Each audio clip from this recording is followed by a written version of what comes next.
पढ़ने में नहीं है। पढ़ने में उसके बाद दोबारा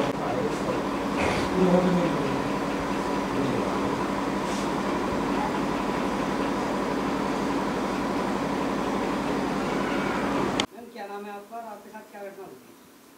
मेरा नाम श्रीमती आशा कुंडीर, एसोसिएट प्रोफेसर गृह विज्ञान, राजकीय महिला महाविद्यालय गोंडा, अलीगढ़। क्या घटना हुई आपके साथ? मेरा खाता संख्या जो कि सेविंग अकाउंट है और SBI गोंडा में है, वहाँ पर मैं एंट्री कराने गई थी। तो वहाँ जो एंट्री की गई वो ओवरलैपिंग कर दी गई, एंट्री के ऊपर एंट्री कर दी गई। जब मैंने घर आके देखा कि वो पढ़ने में नहीं आ रहा, मैं दोबारा गई 19 तारीख को। तो जब दोबारा उन्होंने एंट्री करके दी तो मैंने देखा कि मेरे खाते से बहुत सारा अमाउंट्स अनावश्यक रूप से निकाल लिया गया है, काफ़ी भारी मात्रा में। 7 तारीख को, 11 तारीख को और 6 तारीख को, 10 तारीख को मैंने मैनेजर साहब से पूछा, मैंने कहा ये सब क्या है? तो एकदम वो बड़ा अवाक से रह गए, कह रहे मैडम ये कैसे हो गया? मैंने कहा ये तो आप ही बताइए कैसे हो गया। तो उसके बाद जो है ना वो सब एकदम से शक पका गए कि वो पता करते हैं मैडम, आपका वो लॉक कर देते हैं, सिस्टम है ना वो लॉक कर देते हैं, ये कैसे हो गया? मतलब इस तरीके से करने लगे। उससे पहले जो है ना मेरे मोबाइल में एक मैसेज आया था 3 तारीख को, इसका चेक बुक का, पोस्ट ऑफिस से मतलब एक मैसेज आया था कि आपकी चेक बुक आ गई है। तो मैंने जो है ना वहाँ सोचा पोस्ट ऑफिस भी चली जाती हूँ, अपनी चेक बुक ले आऊँगी उधर से। तो वहाँ जब गई तो वहाँ दूसरा खेल देखा कि पोस्ट ऑफिस में जो है ना मेरी चेक बुक कोई और ही रिसीव कर ले गया है, जबकि चेक बुक मेरे पास ऑलरेडी है। जो चेक बुक है मेरे पास अभी जो आई हुई थी उससे पहले, वो मेरे पास उसमें मैंने मंगाई ही नहीं, जरूरत ही नहीं है चेक बुक की, मैंने चेक बुक मंगाई नहीं और फिर भी वो आई। तो फिर भी मैंने कहा भेज दी होगी। सर से कहा था ये यहाँ बैंक में कि मेरी चेक बुक मेरी चेक बुक कैसे आ गई? तो बोले आ जाती है कई बार, ऐसे ही बिना मंगाई भी आ जाती है। एक बार मैंने और भी कहा था बैंक में, जब मैं पहले गई थी लगभग 5 तारीख को, 5 जून को भी मैं गई थी वहाँ पर एंट्री कराने के लिए। मेरे अकाउंट से जब फर्स्ट डे में गई 19 तारीख को, तब मुझे बताया कि 46 लाख और 70,000 निकला हुआ है। लेकिन मुझे तो अगले दिन गई तो उन्होंने बताया कि आपके अकाउंट से टोटल जो है ना 55 लाख और 20,000 निकला हुआ है। तो फिर वहाँ पर जो है ना बैंक पर और पोस्ट ऑफिस पर जा रहा है, पोस्ट ऑफिस भी इसमें सम्मिलित है और बैंक के कर्मचारी अधिकारी सभी सम्मिलित हैं। मुझे ऐसा आभास हो रहा है। मैंने कभी मुझे वो चेक मिले ही नहीं है, न चेक बुक मिली है, मैंने साइन नहीं की, मेरे साइन है ही नहीं वो, तो मैंने देखा ही नहीं अभी। मैंने ना कोई तो क्या आपने कोई अपना नंबर चेंज कराने के लिए बैंक में एप्लीकेशन दी थी? नो सर, मैंने कोई अपना नंबर नहीं चेंज कराया, मेरा नंबर वही है जो पहले था। चेक बुक के लिए कोई और नहीं चेक बुक के लिए, मेरे चेक बुक जो है ना पहले वाली ही है। और क्या उम्मीद करती हैं आप? मैं ये चाहती हूँ कि जो मुझे न्याय मिलना चाहिए और उन्हें पकड़ा जाना चाहिए जिन्होंने मेरे साथ ऐसी फ्रॉडिंग की है, चाहे बैंक इसमें सम्मिलित हो या पोस्ट ऑफिस। टोटल कितना पैसा था अकाउंट में? मेरे अकाउंट्स में लगभग था ऐसा, हाँ रिकॉर्ड देख कर मैं बता सकती हूँ। क्या हुआ था? जी, मेरा नाम ओमकांत सिंह कुंडीर है और मुझे जब सूचना मिली है तो मैं यहाँ आया हूँ इस फ्रॉड के बारे में। क्या मामला हुआ है?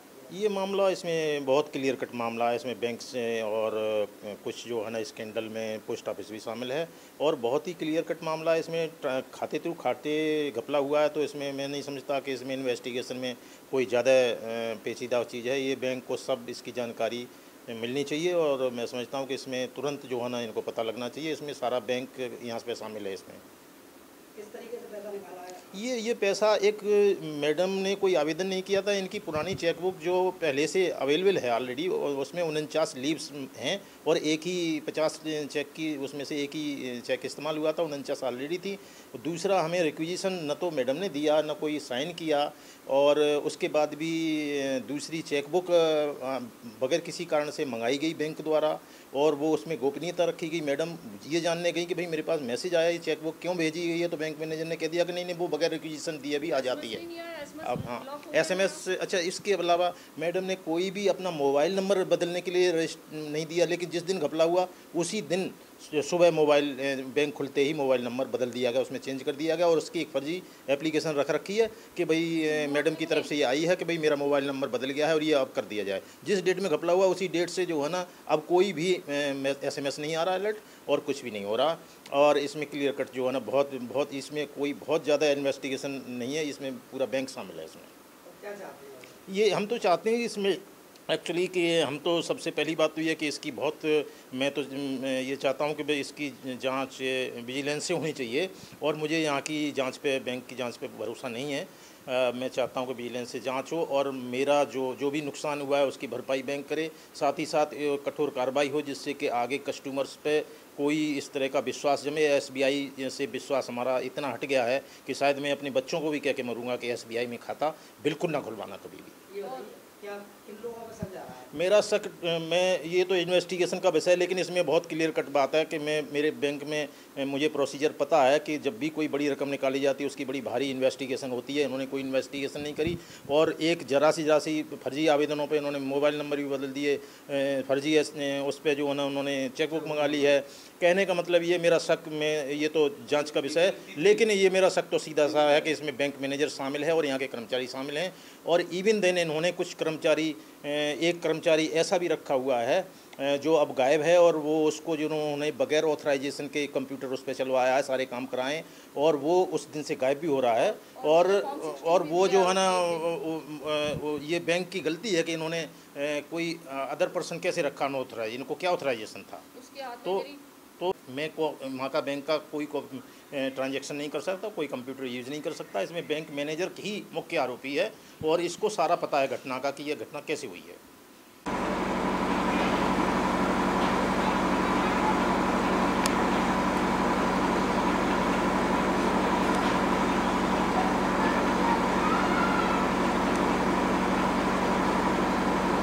ड्यूटी को भी तो देखूंगी, या इनके बैंक में खड़ी रहूं। कई बार तो ये कह देते हैं वो हमारा इंटरनेट नहीं चल रहा है मैडम, आज एंट्री नहीं हो पाएगी। हाँ, इस तरह के बहाने करते हैं।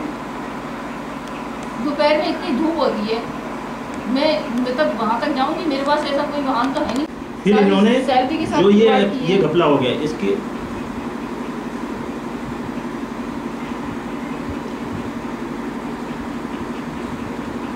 में क्या हुआ है, तो देखिए ये फर्जीवाड़ा चेक, और मैं अपनी चेकबुक दबाओ।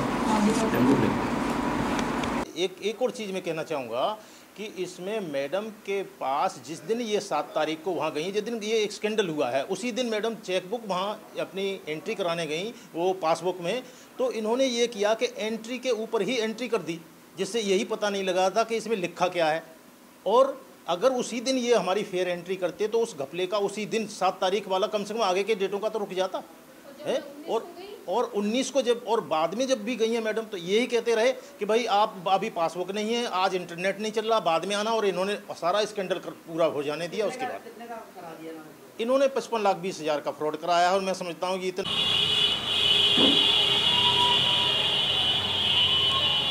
वो भीड़ भारी रही जनता को आप नहीं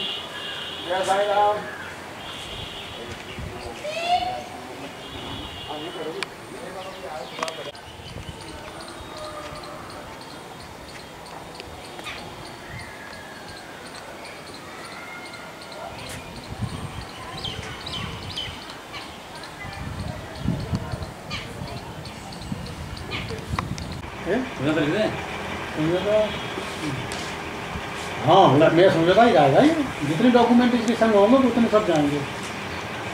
भाई और ये सुधार नॉलेज में भी है ना।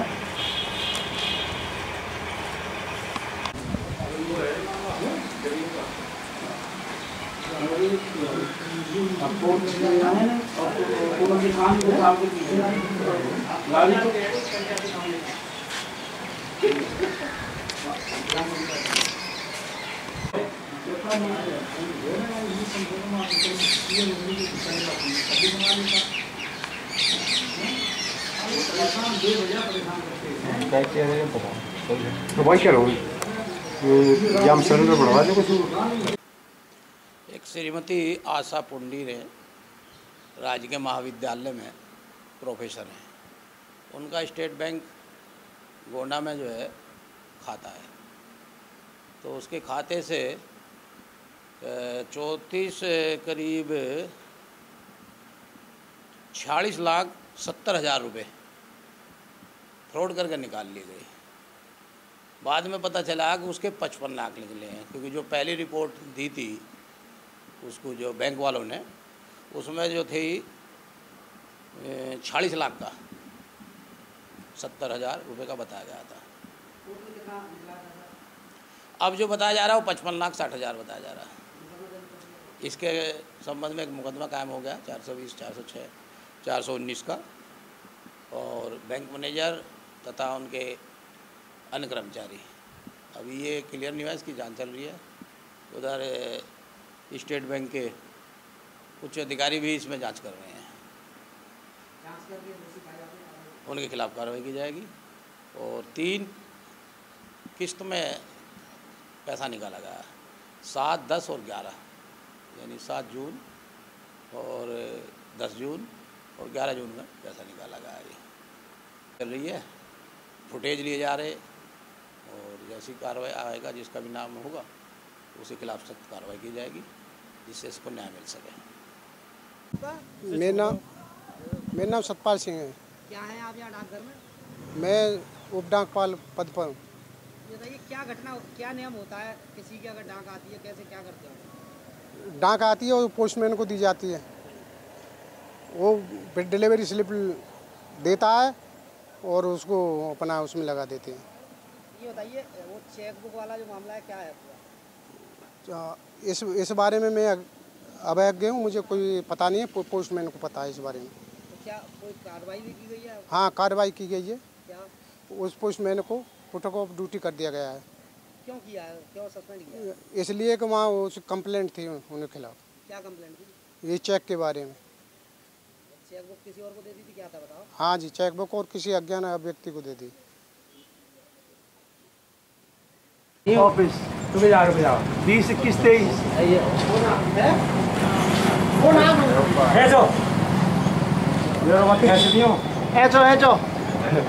चलो।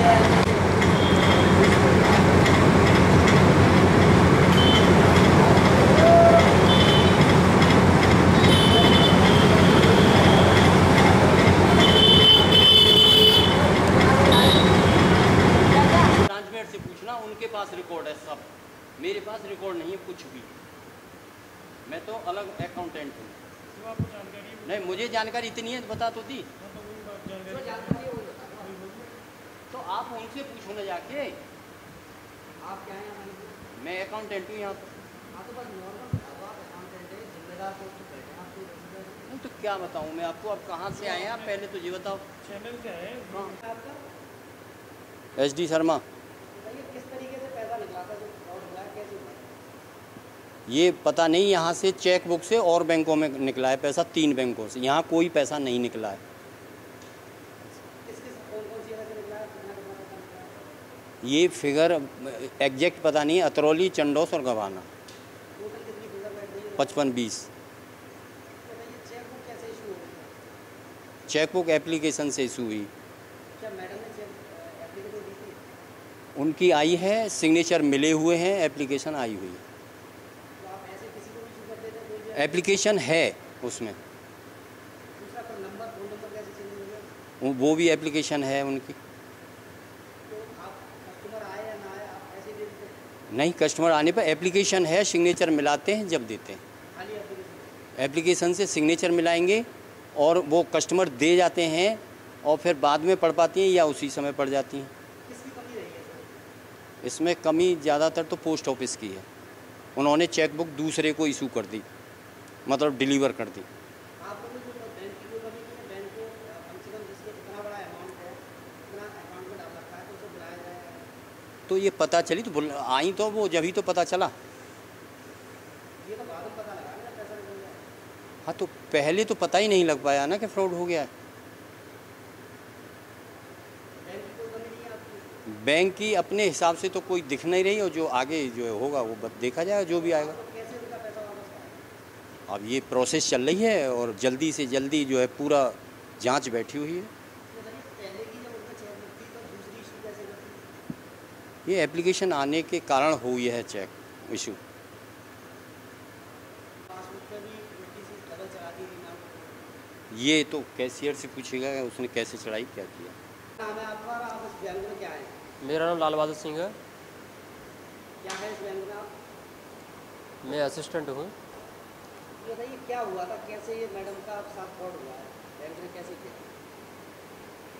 पहले किसी ने एप्लीकेशन दिया है चेकबुक के बारे में। चेकबुक की रिक्वेस्ट दी 31/5/2014 में। तो उसके बाद क्या हुआ है कि किसी भी कस्टमर उस पर दिया हुआ है काउंटर पर, उसके बाद उन्होंने इशू करा लिया चेकबुक। उसके बाद चेकबुक इशू हुई है, उसके बाद में 10 या 12 दिन में नोएडा से चेकबुक आती है और वो बाई पोस्ट आती है। बाई पोस्ट द्वारा ही उसको दिया जाता है कस्टमर को। तो उस डाकिये ने कस्टमर को न दे के किसी मतलब उसको दे दिया है, अनऑथराइज पर्सन को। तो वहीं से वो इसलिए चालू हो जाती है। ये बताइए, आप बैंक में कैशियर हैं, आपकी क्या जिम्मेदारी होती है? मतलब चेकबुक कैसे इशू हो गई जब मैडम ने एप्लीकेशन नहीं दी तो? और दूसरा, कैसे उनका फ़ोन नंबर का नंबर चेंज कर दिया आपने? नहीं कि मतलब पहले से जो चला आ रहा है इसमें बैंक में, मतलब किसी से एप्लीकेशन लेके उसको डाल देते हैं। और जो हमारे और भी साथी हैं तो उन्होंने पता नहीं बाय द वे कैसे ले लिया है, क्या हुआ है क्या नहीं हुआ, इसमें कह नहीं सकता मैं। ये बताइए, जिसके अकाउंट में 55 लाख जमा हो तो ऐसे ही दे देंगे, किसी को इशू कर देंगे आप? नहीं, ऐसी इशू कैसे कर देंगे? गलती आप मतलब बैंक की गलती मानते हैं? नहीं, बैंक की गलती इसलिए नहीं है कि इसमें साइन है बिल्कुल हु मिल रहे हैं उनके। अच्छा, इतना मोटा जिसका अकाउंट है, कोई भी साइन करके ले ऐसे दे देंगे आप निकाल? नहीं, किसी को पता नहीं होती है तो उसके बारे में मतलब उन लोगों को पता नहीं थी कि इनके खाते में कितना डिपॉजिट है, क्या है क्या नहीं है। पासबुक पे जो स्टेटमेंट चढ़ाई गई है वो रीराइट करी गई है उसी नहीं, पासबुक प्रिंट चढ़ा हुआ है, उसको जो पहले का चढ़ा हुआ है वो 7 तारीख में आई हुई थी। उस दिन तो जो एंट्री बता रहे हैं वो 7 तारीख में ही पैसा निकला है पहली बार तो? नहीं, 7 तारीख में पैसा निकला हुआ होगा जिस टाइम ब्रांच में शायद आई हो। सबसे पहले तो मैनेजर साहब के पास आती है वो। तो मेजर प्रॉब्लम है ना कि उस पर जो अगर कोई स्टेटमेंट अपनी चढ़वाने आया पासबुक पे तो उसके साथ में रीराइट करने का क्या मतलब? नहीं, उसमें कुछ नहीं है ना। उसमें ऐसा होता है जैसे ब्रांच में नेटवर्क नहीं होते तो कनेक्ट नहीं करता है वो चीज़ ठीक है आपकी, लेकिन उसमें तो रेस्पॉन्सिबिलिटी बैंक की बनती है कि बैंक तो संदेह में आ जाती है कि अगर उसी तारीख में नहीं, बैंक की जब बन सकती है अगर उस पर ओवरलैप में हो गई है तो कस्टमर को कहना चाहिए ना कि मेरे से ओवरलैप हुई, मुझे समझ नहीं आ रही है। तो वो लेके आई है उसे, उन्होंने आपने बोला है कि आपके पास पासबुक खत्म हो गई है, आपके यहाँ कनेक्टिविटी नहीं आ रही है, बहुत सारी नहीं, ये तो खैर नहीं कहा है कि पासबुक खत्म हो गई है हमारे यहाँ पे। बस ये कहा होगा नेटवर्क नहीं है हमारे यहाँ पे।